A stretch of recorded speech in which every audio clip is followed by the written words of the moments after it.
Alright guys, Genji Raisho here, and today we got a portfolio update on our Robinhood account. We also got a small update on our spreadsheet here where we were messing around with the numbers for margin.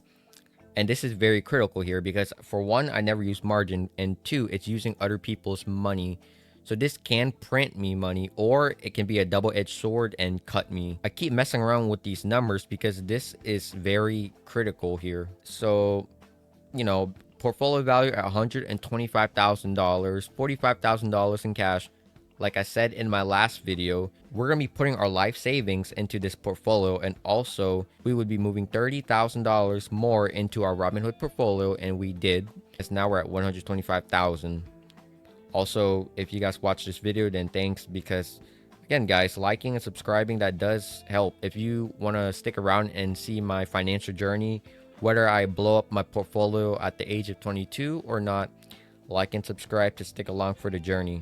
And real quick, it does help because as you can see, the first 23 hours no one saw the video until you guys started liking and subscribing, and we hit the algorithm. And as you can see, this is what we mean by when we say like and subscribe, because it'll help with the algorithm. This is what happens: exponential growth.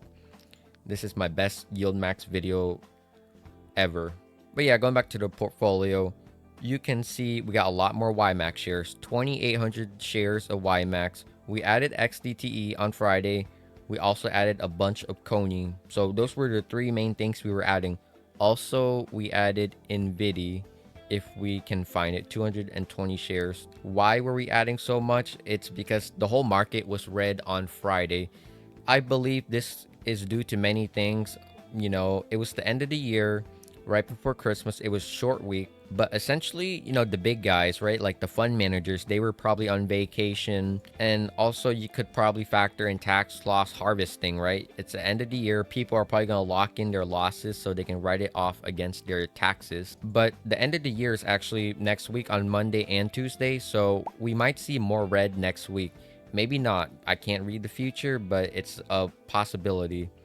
I would assume there's people waiting till the very last day of the year to sell off their losses. But anyways, we used that as a buying opportunity, as you can see, and we just started spending money. We can go over to the spreadsheet now, and very critical here. As I said in the last video, our initial capital will generate $4,367 per month. The margin part of the portfolio will generate $2,500 per month. So pretty much it'll take 27 months to break even on our initial investment, unless you use margin, which can either help you or harm you. And what I mean by that is, as you can see, the margin generates $2,500 per month, but if you add these two up, this and that, it'll generate $6,800 per month. Now, if you use math now and you do, let's say 6,800 times, what's the number? 7 months, so 7.75 months, that's 3 weeks. So as you can see, $52,700. And why is that important? It's because our margin, we said we're going to use $40,000 in margin last video, but now it's more upwards of $52,000 to $60,000. If you add all of our positions in margin up, then it'll equate to $52,500. And you can see right here, I said buying the dip right here, $7,500. So assume we buy all of our positions right here, and we got $52,000 in margin. And if the market starts dipping, then we got a free $7,500 to invest wherever we see fit. So that's what I mean by $60,000 max in margin. We don't want to go over that number. And if you do 60,000 divided by 125,000, it's our portfolio value. That's 48% margin, 48% leverage. And as you can see, if you're using margin, this will take 7 months to pay off, right? But if you do it twice, then it should take 14 months to break even on this initial investment, because our initial investment is $113,000. And if you spend $60,000 on margin and you keep the balance for a whole year, everything's going good. Assuming everything is going good and you keep the $60,000 balance throughout the whole year, then you're going to have $120,000 in equity at that point, which is over our initial investment, meaning we broke even. That's assuming everything goes well, and which we don't know the future. So things can go poorly. We're hoping it doesn't. And right here, you can see on Friday, we added 1,100 shares, which costed $19,000. NVIDIA, $2,500, got us 110 shares.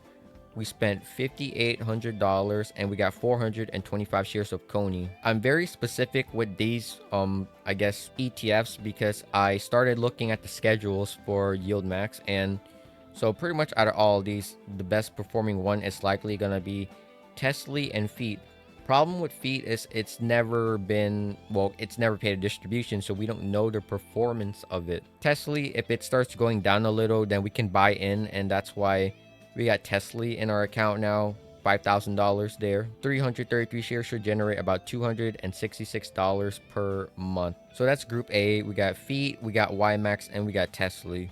Group B, we got NVIDIA and YMax. Group C, YMax and Coney. And Group D, msty, which we have a very small amount of msty in, and YMax. Yeah, you could argue I should add more msty, and I agree with you guys, but the problem is I'm already very heavy in Coney, so assuming Bitcoin does bad next year, then it would drag down msty and Coney at the same time. So this is why you see me have $10,000 in YMax, because initially I was thinking about $5,000 in YMax and $5,000 extra in msty to bring this to $7,500.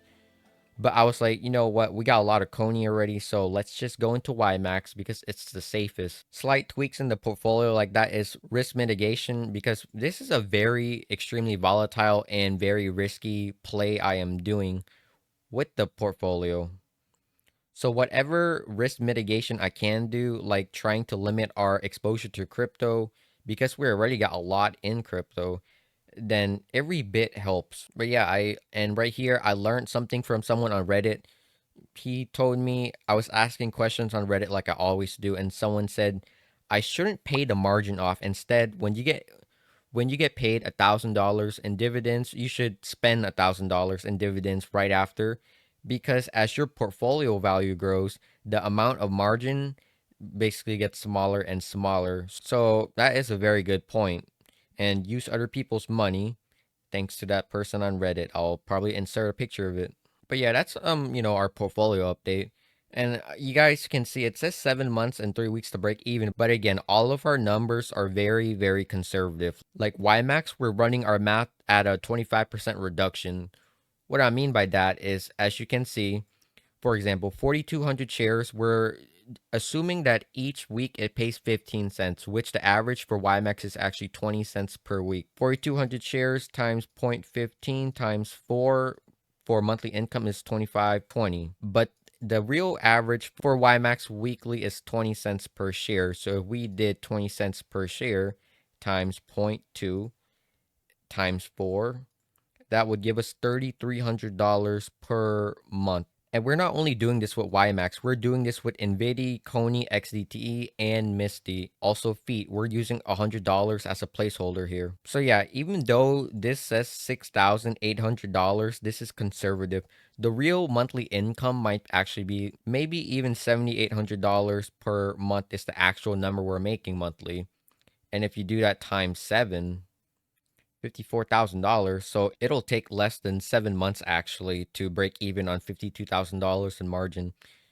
And if the market is in a downturn, then this number becomes accurate. So ideally, we're not going to get hit by a curveball. But yeah, guys, that's pretty much our portfolio. Essentially, we're going to try spending all of our money soon into 2025, and once we spend all this money, that's when we are going to start using margin to invest. If you guys made it this far, then thank you for watching, and hopefully you guys like and subscribe. Bryce Shiro out. Also, Happy New Year's.